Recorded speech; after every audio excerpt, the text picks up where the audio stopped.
BBC ニュース日本語放送同時通訳でお送りします。Live from London, this is BBC News. Japan downgrades its major tsunami warning, saying the threat has largely passed after a powerful 7.6 magnitude earthquake hit the country, bringing down buildings. The new year brings more Hamas rocket attacks and more deadly strikes on Gaza, as Israel says it expects the war to continue throughout 2024. The UK says its forces are ready to take direct action against Yemen's Houthi rebels after a series of attacks on cargo ships in the Red Sea. The Bangladeshi Nobel Peace Prize winner Muhammad Yunus is given a 6-month jail term for violating labour laws in a case he says was politically motivated. And countries all around the world celebrate the new year with spectacular firework displays. 一方で世界中で新年が花火とともに祝われています。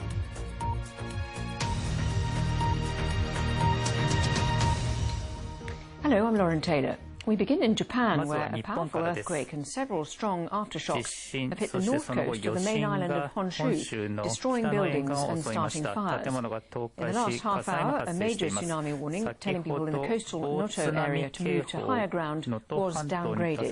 Tsunami warnings have also been issued in South and North Korea and Far East Russia.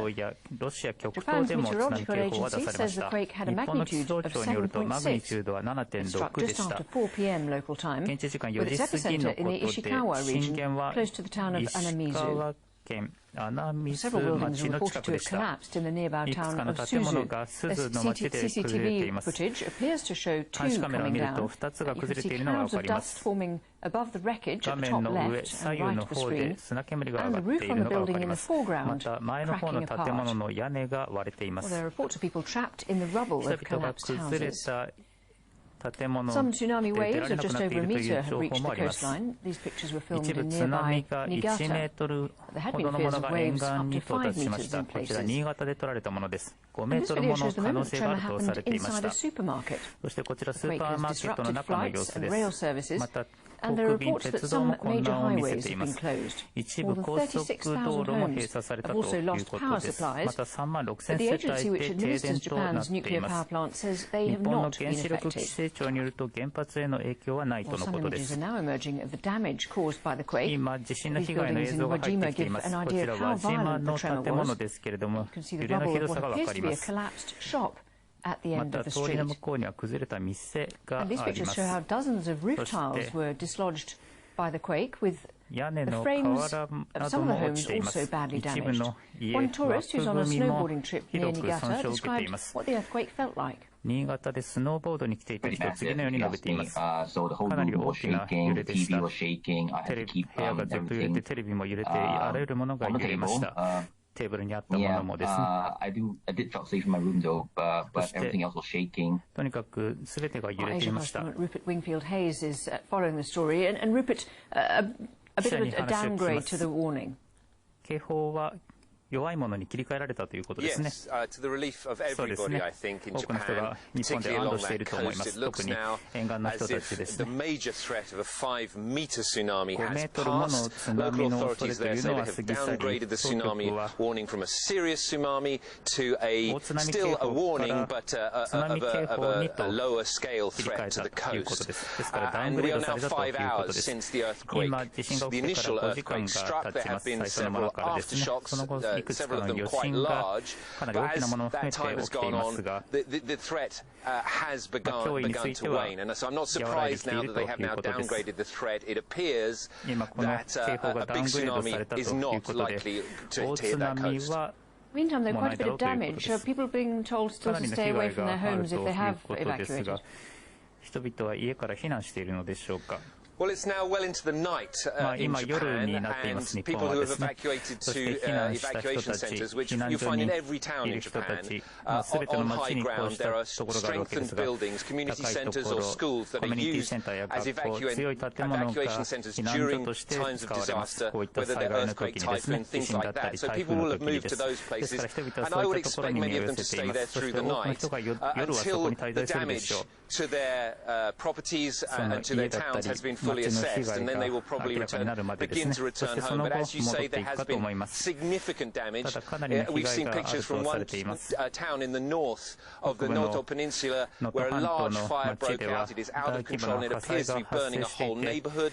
It appears that fire services can't get through to put it out at the moment. We've also seen many older buildings have collapsed in rural areas. This is quite a remote area of Japan. Many fishing communities along that coast with older buildings, and it will be those that will be worst affected. Also, many roads have been broken up with huge cracks and rippling of the roads, bridges, and a lot of infrastructure has been badly damaged. And I would expect in the coming hours to hear of more injuries and perhaps fatalities from this disaster. But as I said at the beginning, the good news is it looks like the danger from a large tsunami has now passed. And I suppose in the meantime, though, people, as you mentioned, relieved because they would still have memories of the Fukushima disaster, which was triggered by that earthquake back in 2011. Yes, I spent 10 years living in Japan after the earthquake in 2011, and it affected the country deeply. There was a great deal of collective trauma, and every time an earthquake hit in Tokyo, for example, people would talk about, oh, it reminded me of the 11th of March 2011. Everybody knows that date. It's burned into their memories. And the tsunami that hit after that disaster, which took 18,500 lives and destroyed a huge swathe of the northeast coast of Japan, it's still very fresh in people's memories. It's only 13 years ago, and I think today, watching the pictures coming in from Ishikawa, many people will have been reminded of that and will have been very, very concerned about the people living up there. Rupert Wingfield-Hayes with the latest there from Taipei. Thank you very much indeed. Now, Jeffrey Hall is a lecturer at Japan's Kanda University. He felt the quake from some distance away. I spoke to him a little earlier. I'm all the way over right now in Yokohama on the other side of Japan's main island, but at around 4 p.m., the house that I was in, I could feel heavy shaking, long, about 2 minutes long, and I could tell, even though it wasn't near me, that this was a big earthquake. It was the exact same experience I had in Tokyo when the 311 earthquake hit over 10 years ago. You just feel something very long, and you know that this has been a terrible earthquake somewhere, but not close. And Rupert was just talking about the fact that so far there haven't been the bigger waves that have been expected. Are people still concerned about what might come next in terms of maybe aftershocks as well as other waves? Well, the government is being very careful here. I think in 2011 there was a sense of complacency among many people that if it's not the highest level of tsunami alert, you can just stay in your home and not go to high ground. In this case, they have issued the first highest level alert since that time, and the news has been very, very serious about basically shouting at people through the screen, telling them, run away from your home, get out now, do not stop and watch this. And you mentioned that people have left their homes. Tell us a bit about the preparedness that there is for these kind of emergencies. Well, in Japanese homes, it's pretty typical to have an emergency bag with some food, some water, some basic things so that just in case there's an earthquake, you can flee without having to gather things. And they sell these kind of bags even at supermarkets so that people get ready.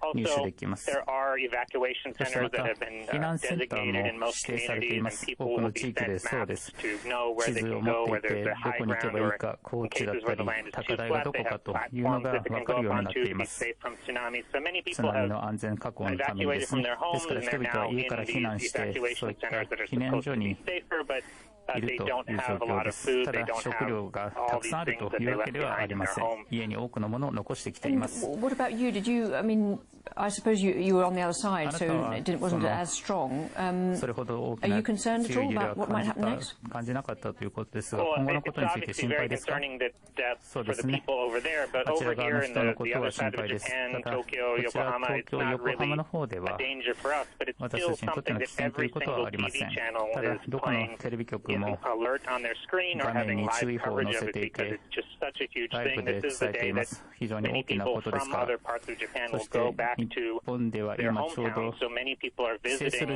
for the New Year. It's basically our equivalent of Christmas here. And so people are worried about people they know who've gone over there or maybe even traveling for the holidays. So it's a very tense moment for the whole country. Israel's military says it has killed a senior Hamas commander, Adel Msama, in an overnight strike in central Gaza. The BBC has not been able to verify the Israel Defense Forces claim that he led an attack on a kibbutz in southern Israel on the